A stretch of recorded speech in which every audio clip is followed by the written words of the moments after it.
Belly dancing is an art form often associated with the Middle East, captivating global audiences with its sensual movements, vibrant costumes, and frequent appearances in pop culture. And depending on who you are, this dance will mean different things to you. To some, this dance is a common occurrence at festivities such as weddings. To others, this might be a foreign and exotic dance. To some, it's a rite of passage towards womanhood. And to others, this is a shameful practice which should cease to exist. Despite its prominent presence within Arab and Middle Eastern societies, I realize that there's a lot of gaps in our general knowledge about belly dancing. I personally grew up seeing this dance, but I never fully understood its story, from its origins to its history in the region, as well as the many regulations belly dancers face in the region. Which, spoiler alert, is because of colonialism, but I also never thought about how gender is shaped and regulated through this dance. Whether it's the judgment that female dancers face for expressing bodily autonomy, or the stigma that male belly dancers experience for being seen as too feminine or queer, which again is also because of colonialism. And although these stigmatized perceptions are deeply rooted in colonial legacies, we rarely question our attitudes and knowledge about belly dance, and by extension, female physical expression. And if this sounds like something you're interested in, please make sure to like this video and subscribe to my channel to see more videos about Arab pop culture, society, gender, politics, history, and deconstructing colonial legacies. But back to the topic at hand, many question how it is possible for an art form as sensual as belly dancing to exist in highly conservative Islamic and Middle Eastern societies. And rightfully so. Today in most Middle Eastern countries, there is a paradox around this dance. It is so integral to our culture, yet those who practice it are shamed by society, and in some cases are policed and persecuted by the state. In ancient societies, belly dancing was considered a sacred form of goddess worship, and today, although the dance's sacred roots have been forgotten, it still remains an integral part of our pop cultures, festivities, entertainment, and social gatherings. Yet, somehow, the women, and in some cases the men who perform this dance, are seen as doing something that is aib or haram. But how did we get here? How did a dance once rooted in spirituality, goddess worship, and celebration of the divine feminine become entangled with sin, shame, and sexual taboo? What role did colonialism play in shaping the way that we as Arab and Middle Eastern societies view belly dance? And by extension, how we view the female body, gender expression, and sensuality. Why is it that this dance is only deemed respectable when it is performed by foreign women, while Arab women who perform the same dance are shamed? And why are male belly dancers, despite them always having existed within our cultural history, are treated as if they are outsiders or degenerates, as if queerness or gender fluidity has no place in our history and society? These aren't just questions about dance, they're also questions about power, gender, colonialism, and memory. And we can't begin to untangle all these stigmas and taboos without first understanding where they came from. And to do that, we need to go back to the beginning, to a time when God was a woman.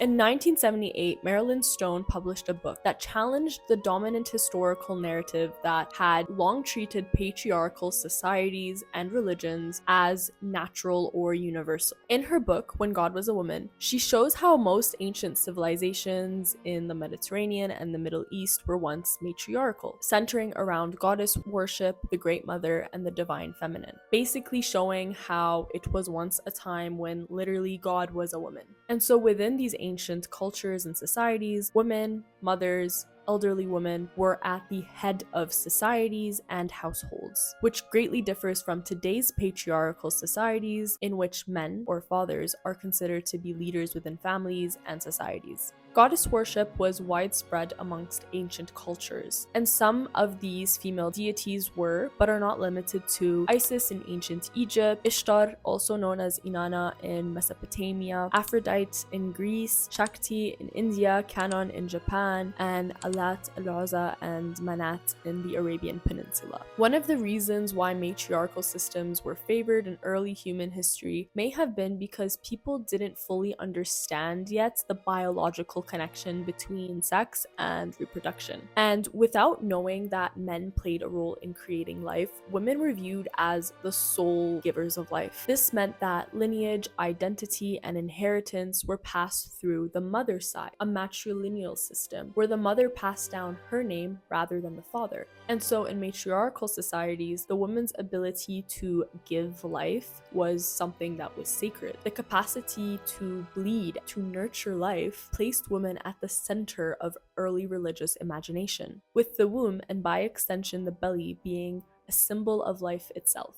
Some scholars point to prehistoric figures like the Venus of Willendorf as proof of the belly's symbolic centrality to the creation of life. And so, belly dance was an expression of the divine feminine rather than entertainments. Among primitive civilizations, women as a community participated in dance rituals that took place in the moonlight on hilltops, often to the exclusion of men, to celebrate life, menstruation, and the cycles and seasons of life. However, as ancient societies advanced, the role of belly dance shifted from being a sacred ritual to a more staged performance. In early civilizations like Crete, where goddess worship still held sway, belly dance was practiced by both men and women as a respected art form, valued for its grace and fertility in women and its utility in combat for men. In ancient Egypt, belly dance was still part of fertility rituals and festivities. However, over time, the dance became more and more professionalized, with women performing primarily for the elites.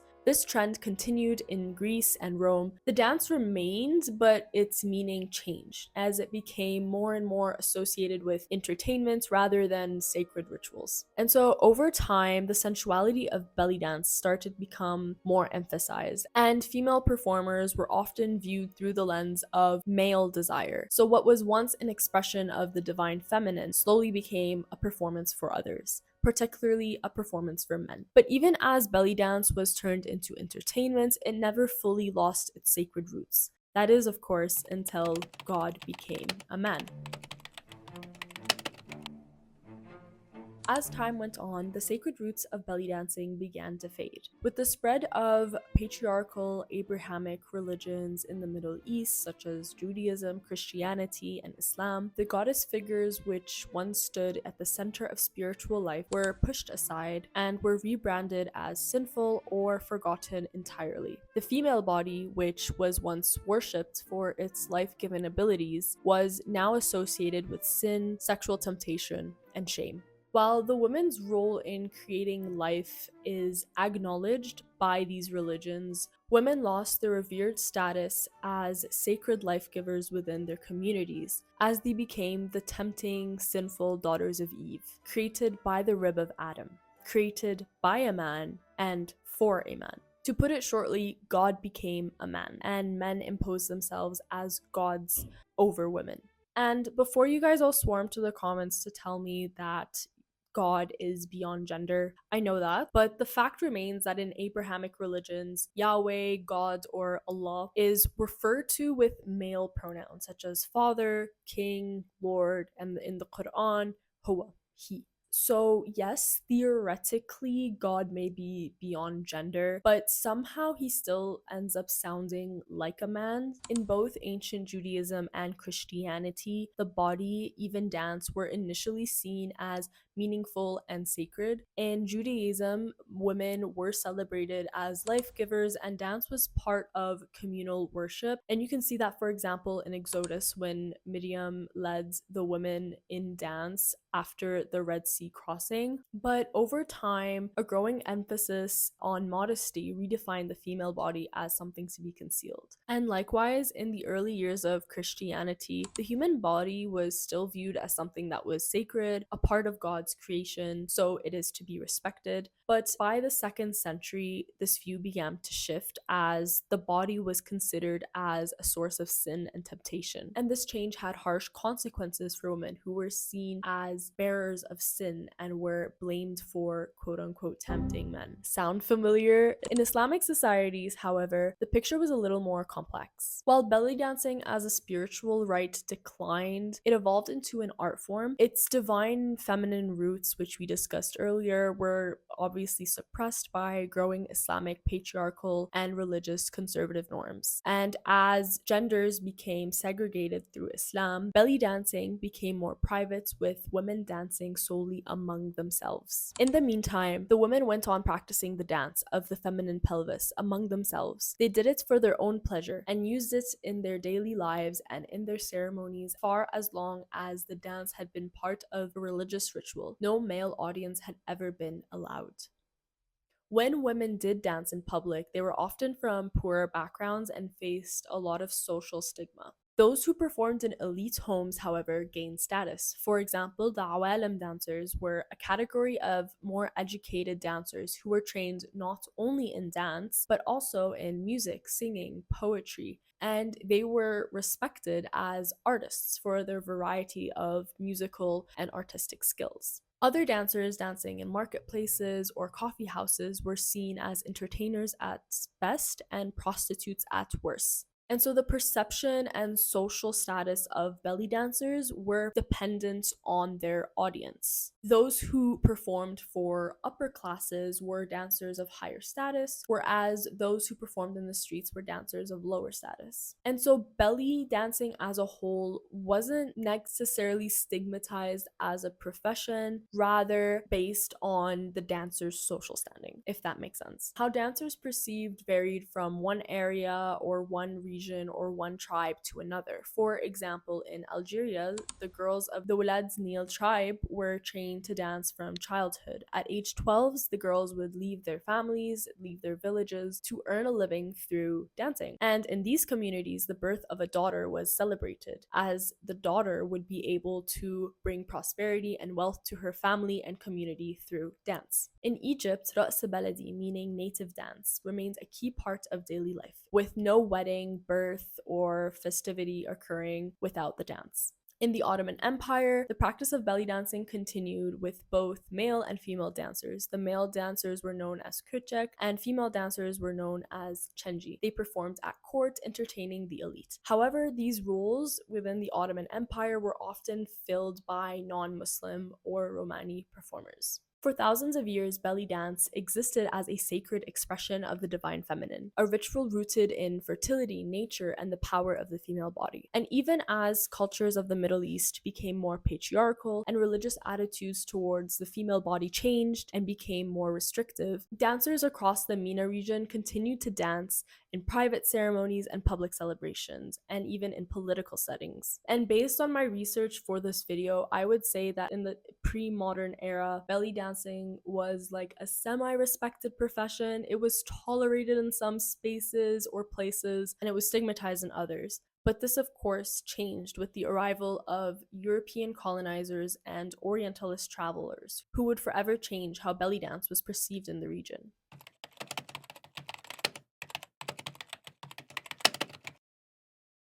The arrival of European soldiers and Orientalist travelers in Egypt marked a drastic turning point for belly dance. What had once been sacred or festive was now being reinterpreted in binaries, either as exotic entertainment for the Western male gaze or a backward and dirty practice. And these European interpretations of belly dance slowly made its way into the perceptions of locals in the region. Colonial presence in the Middle East significantly changed the language around belly dance. All the different variations of belly dancing, such as raqs baladī, the ghawazi dance, the awalim dance, were all rebranded as belly dance, which is a term derived from the French word danse du ventre, which in English literally means dance of the stomach, which was reinterpreted as belly dance in English. Despite the many variations of this dance, they were all reduced to a single fetishized body part. Even the later term raqs sharqī, or Eastern dance, branded this practice as exotic and non-Western. And this linguistic impact is so strong that even today in Arabic, we use the term raqs sharqī, which doesn't make sense because this dance is Eastern for the Europeans, but is not Eastern to us, yet we use this term to describe our own local native dance. Orientalist painters distorted belly dance by portraying belly dancers as semi-nude sexual objects of desire. Since for Europeans, Oriental sex was something that can be experienced in the colonies.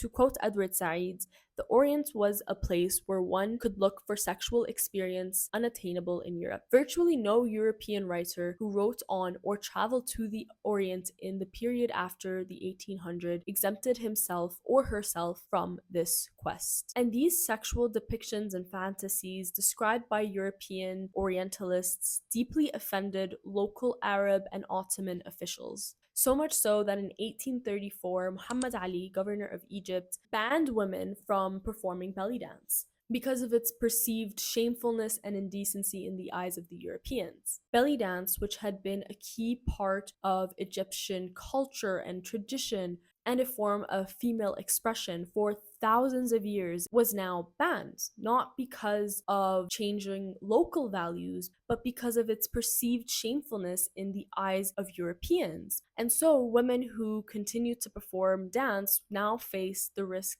of being whipped or being imprisoned. And those who kept on dancing did so illegally, which deepened the association between belly dance and other illegal activities like prostitution.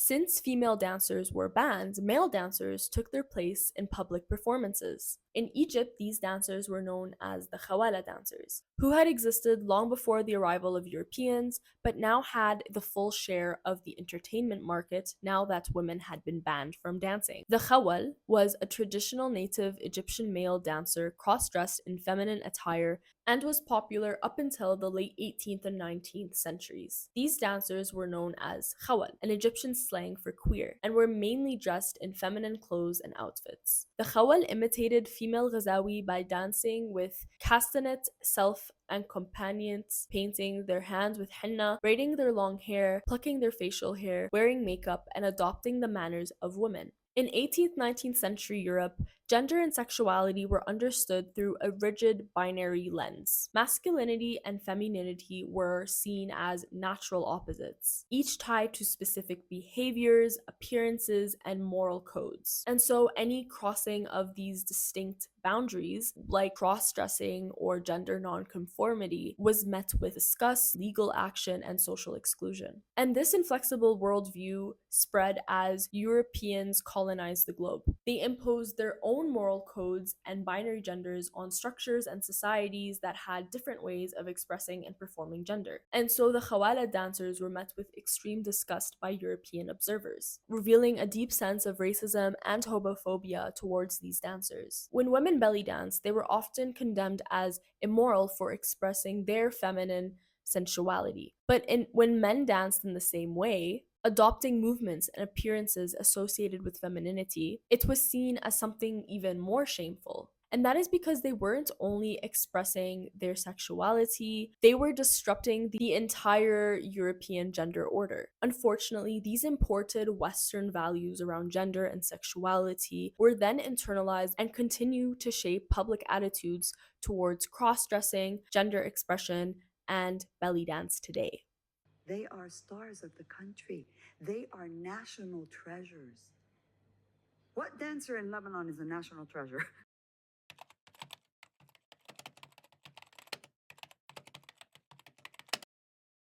Even as colonial rule came to an end, what was once a sacred right is still seen by many as indecent and dishonorable. Most countries are usually proud of their national dances, no matter how sensual they may be. Yet, no Middle Eastern country would consider belly dancing to be a dance of natural pride, despite its rich history in the region. In Spain, for example, flamenco has developed into an accepted expression of national character. But in Egypt or Lebanon, many would be skeptical about adopting belly dance in a similar fashion.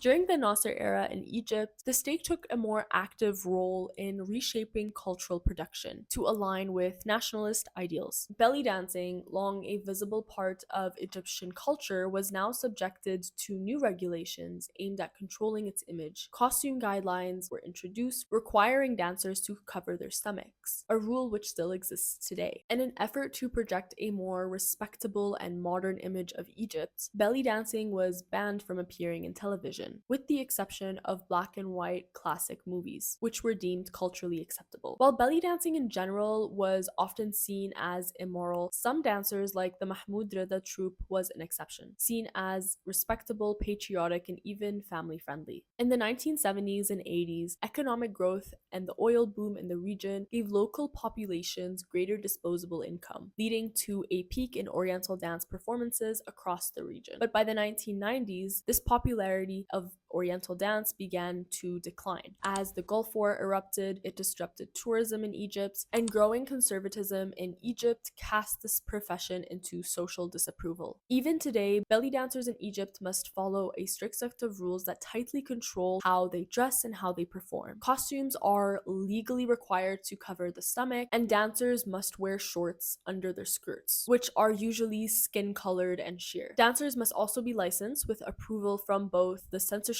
board and the morality police. To avoid harassment or arrest before and after shows, many performers wear a cloak or abaya over their costumes before and after performing. Undercover officers often attend shows to monitor for indecent movements and even vague gestures that may be considered sexual. Government officials also monitor social media to oversee and raise legal action against dancers who are not following the regulations or that are dancing in a quote-unquote immoral manner. To quote an official on what is deemed immoral, I don't know how to put it. Quite simply, sexual gesture refers to all actions that stimulate sexual urges.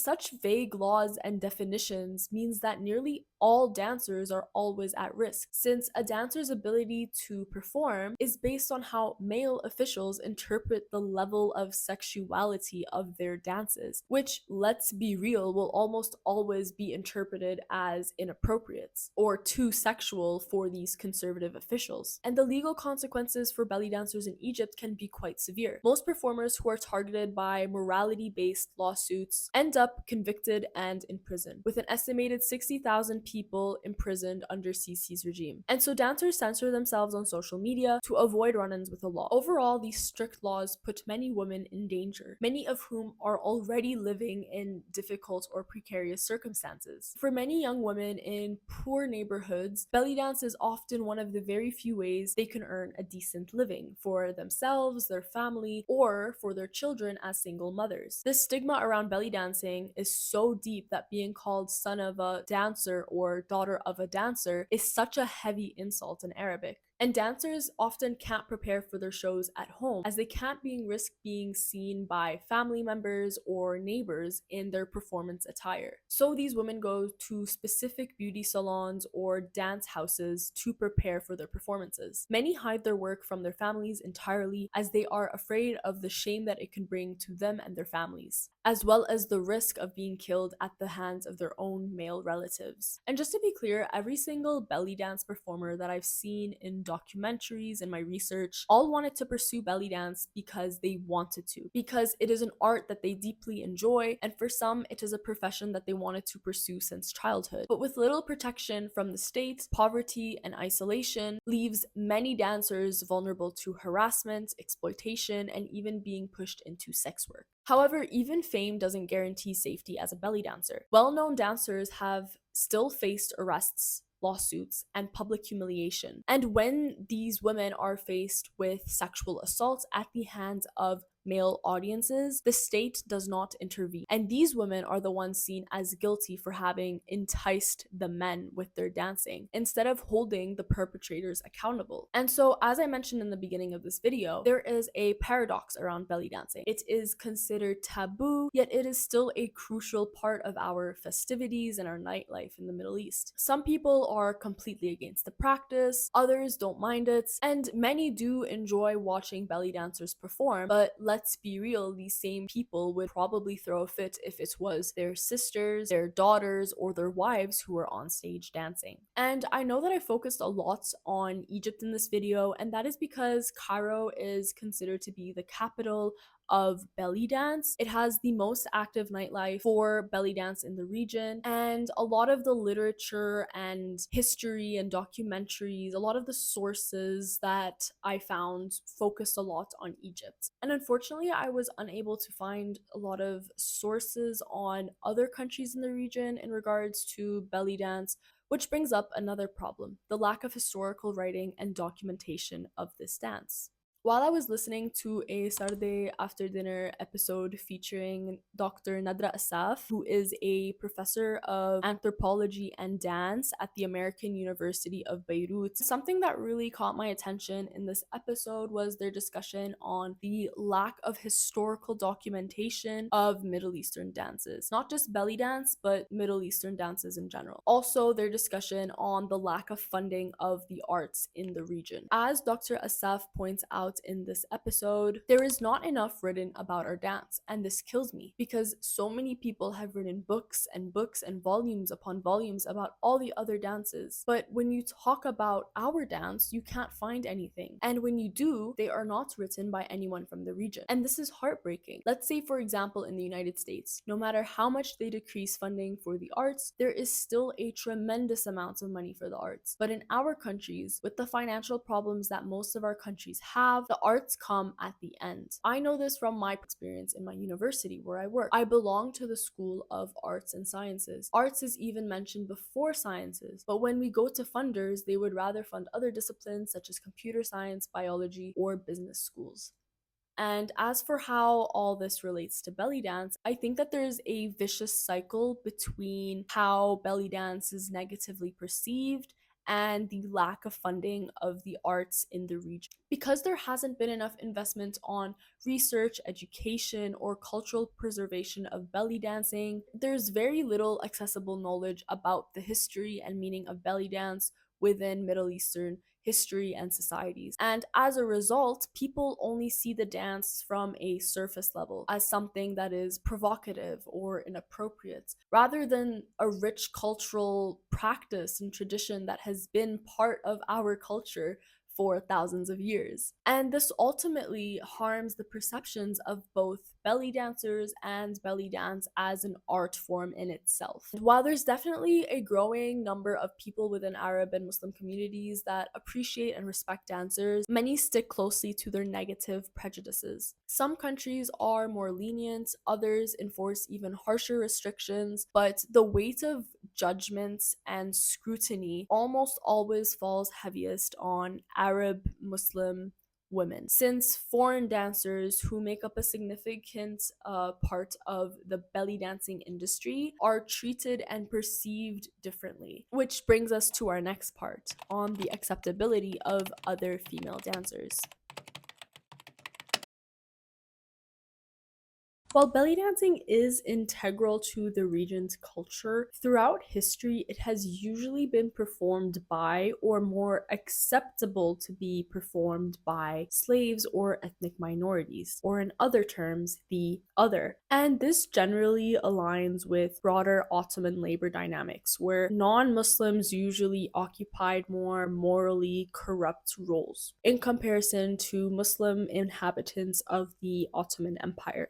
And these dynamics of othering still exist in the region today. Foreign dancers, particularly from Eastern Europe and Russia, continue to dominate the commercial belly dance scene in the Middle East. While some of these women are esteemed dancers, other women are often recruited through more shadier networks that commodify their labor and their bodies in exploitative conditions that blur the lines between belly dance and sex work. And these Russian dancers are often underpaid and overworked, treated as disposable, yet somehow also seen as more professional or more acceptable to see dancing. But when an Arab or Muslim woman does the exact same thing, she faces harsh judgment, strict moral rules, and a serious risk to her safety and her reputation. And this reveals a double standard around female expression and autonomy in the region. And in my opinion, this is the case for two reasons. The first is that when a foreign woman dances or expresses herself sensually, she's often seen as exotic, someone who doesn't really belong to the community. So her actions are not taken as seriously. On the other hand, when local Arab or Muslim women dance, it's seen very differently. The Arab woman or the Muslim woman's performance is viewed as crossing a line because she is part of the community. Her body and her choices and her visibility are tied to the honor of her family and her community. She is seen as someone who is representing her identity, religion, and culture. And so, what might be tolerated from a foreigner becomes a source of shame or even outrage when done by one of their own. And so, building off this point, the second reason why I think it's seen as more acceptable for foreign women to dance is because of existing Orientalist and Occidentalist perceptions that associate the West with individual freedoms and female bodily autonomy. The West is perceived to be more open and free, while the East is seen as more traditional and conservative and controlling over women. So when a white woman dances, her sensual performance is seen as a natural expression of her Western values, which are assumed to embrace female sensuality and freedom. But when an Arab or Muslim woman dances, it appears to contradict this imaginary binary that ties her to these conservative Eastern values. And so, as a result, anytime a Muslim or Arab woman expresses bodily autonomy or sensuality in a similar way, the same way that the foreign woman does, it's perceived as imitating the West or imitating Western values, even though belly dance is a native practice to the region. And this double standard of selective tolerance towards the other and being considered Western imports is not only something I've noticed when it comes to expressing female sexuality or bodily autonomy as a woman, but it's also something that I've noticed around queerness.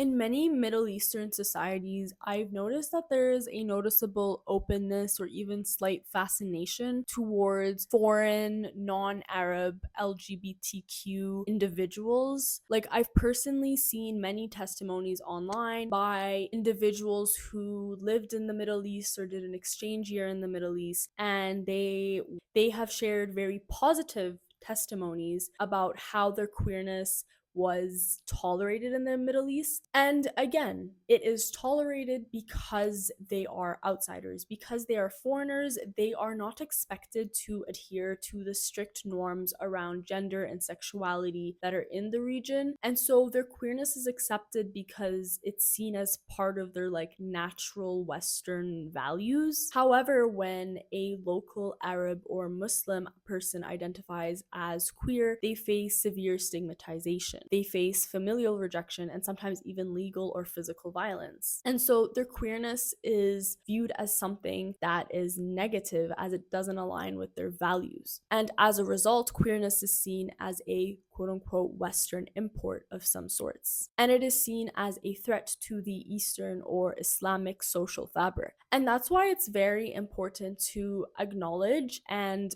unlearn these binary narratives of East and West, because it strips away native experiences, cultures, traditions, and histories of queerness and gender fluidity in the region, like, for example, with belly dance. While women make up the majority of dancers, they are not the only victims of shame and stigmatization that comes with being a belly dancer. Though rooted in feminine ritual, belly dance has also been a space of liberation for men, challenging the boundaries of masculinity and allowing male bodies to move with emotion and sensuality in ways society often forbids.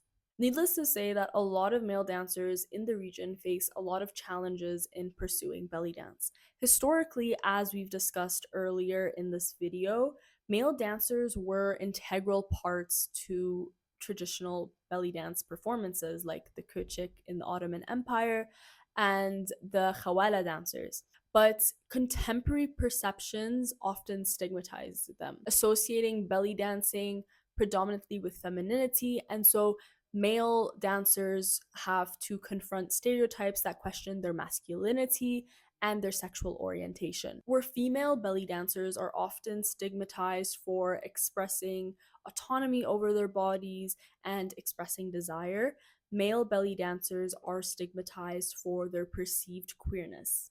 And again, this stigmatization of male belly dancers is not something that's inherent to the region.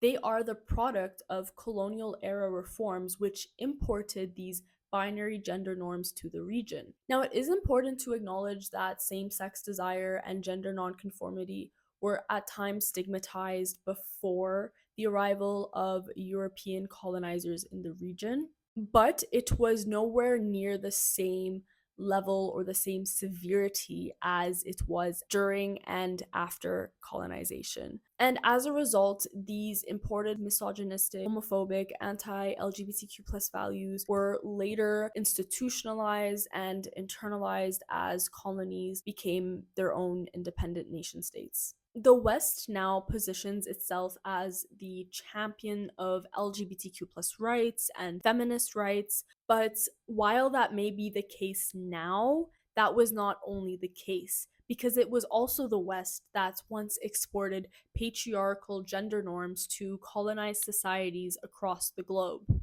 And these norms stuck in the global South as queer communities in the West gain rights and recognition. The presence of male dancers, for example, is not a modern queer invention or a Western import, but it is part of a long and complex history of dance and performance in the region. And to dismiss their presence as a Western import is to erase an integral piece of our own cultural heritage. And while it is easy to point the finger at colonialism and sort of just blame Western imperialism for importing these hateful attitudes, at some point we do need to acknowledge our own role as a society in perpetuating these toxic attitudes. Which is why it is important for us as members of the Arab community, whether in the region or abroad, to talk about these issues openly and to raise awareness about our own histories and to challenge these imported norms and internalized Orientalist perspectives in order to reclaim our own cultural narratives. While the shift of belly dancing from sacred to shameful happened long before the arrival of the Europeans in the region, the shift dance faced during colonialism was much more harsh and much more drastic than it had in earlier periods, which had the time to slowly change and evolve naturally over time. And while it is definitely evident that colonialism and European imperialism is to blame for these distorted perceptions that we have around belly dance, but also around female sexuality and gender fluidity, ultimately alienates us from our roots, our culture, our heritage, and our history. But I do stand by what I said earlier. I do believe that at some point we do need to hold ourselves accountable as Arab, Muslim, or Middle Eastern societies for again maintaining and perpetuating these toxic standards which ultimately alienates us from our roots, our culture, our heritage, and our history. And I truly believe that through self-research and openly discussing topics that are usually considered taboo or aib, we can definitely do better, but also comparing what we went through with other previously colonized peoples and also learning about their experiences under colonialism. Because the Middle East is far from the only region in the world to have its cultural dance and heritage be distorted by colonialism. In many parts of the global South, dance forms rooted in gender fluidity, spirituality, sexuality, or erotic expression, similar to belly dance, suffered similar stigmatization under colonial rule, revealing a pattern of cultural erasure and internalized shame that was brought on by European imperialism, affecting not only how we view ourselves, but our cultural heritage as people of the global south. And this is why it's important to claim agency over our own histories and cultures and lived experiences to repair the damage that was left behind from European imperialism, not just as formerly colonized people, but also as women who have endured distortions from both imperialism and patriarchy. And that is why I personally recommend reading When God Was a Woman by Marilyn Stone. I think it's a very important read for like any woman. It sort of shows this history that we have as women that is often not really talked about. I had no idea about it up until I read the book myself. And in relation to belly dance, I highly recommend Grandmother's Secrets, The Ancient Rituals and Healing Power of Belly Dancing by Rosina Fauzia El-Rawi. And I actually used her book a lot for my research for this video. It's very well written, very informative, very easy to read. And on the topic of reclaiming our narratives and our histories, I feel like it's only appropriate to end this video by sharing an excerpt from her book, one that shows how deeply belly dance is rooted in our culture and tradition as a feminine form of expression. Another day came when my grandmother called me. She sat on the bench in the garden, one leg folded under her while resting on the ground. Anchor your feet to the earth and balance your weight on both legs. Now shift your pelvis to the right and then to the left, as if you were drawing a shell. Every time you reach the furthest outward point, stop, balance back to your middle, and then to the other side. Now come, make the same movement with the chalk on the board. Does this shape remind you of something? It's the second letter of the alphabet, grandmother, but the dot underneath it is missing. The dot is the beginning, she explained. The dot begets all other letters. The dot is below and the alif in between. Together, they form the word ab, one of the names of the divine. When you whirl or when you circle your pelvis, you are drawing the dot, the origins. From this shape, all other movements are born. They all stem from this dot, from the navel in your belly. I hope this video helped you unlearn what we've been taught to be ashamed of. Share this video with the friends that you secretly dance with to let them know that you're thinking of them. If this video resonated with you, please feel free to share your experiences, thoughts, or stories in the comment section. I'd love to hear from you. And if you want to see more content like this, make sure to subscribe to my channel. For those of you who are interested in learning more about belly dance, I've included a link in the description below. And last but definitely not least, I want to give you all a huge thank you for helping me reach 1K subscribers. That was such a big milestone for my channel, and thanks to you guys, I'm officially part of the YouTube partner program. That means if you're willing and able to support my work, you can become a member of this channel. Members get access to custom Arab Middle Eastern coded emojis, priority reply to comments, and of course, this would allow me to dedicate more time and energy to content creation full time. And for those of you who are new here to my channel, my goal with this channel is to create an educational and conversational space where we can talk about Arab Middle Eastern pop culture, gender, society, diaspora, and like many of you have pointed out in the comments of my other videos, there's a huge gap online when it comes to video essayists or video essays on the Arab region or about the Arab diaspora. And I know that not everyone might agree with all the ideas that are brought up in my video, and that's totally okay. As long as we can engage in discussion respectfully, I'm open to hearing all and new and different opinions. But anyways, thank you for being here. Thank you for watching and thank you for sharing, and I hope to see you all in my next video. Also, I really wanted to wear this like traditional abaya like dance costume. Unfortunately, I couldn't wear it because anytime that I move, it like makes a noise. And for like a video that's really focused on what I'm saying, it's not very practical, but I just wanted to show it to you guys. This is the full look. Rate the fit in the comments, guys.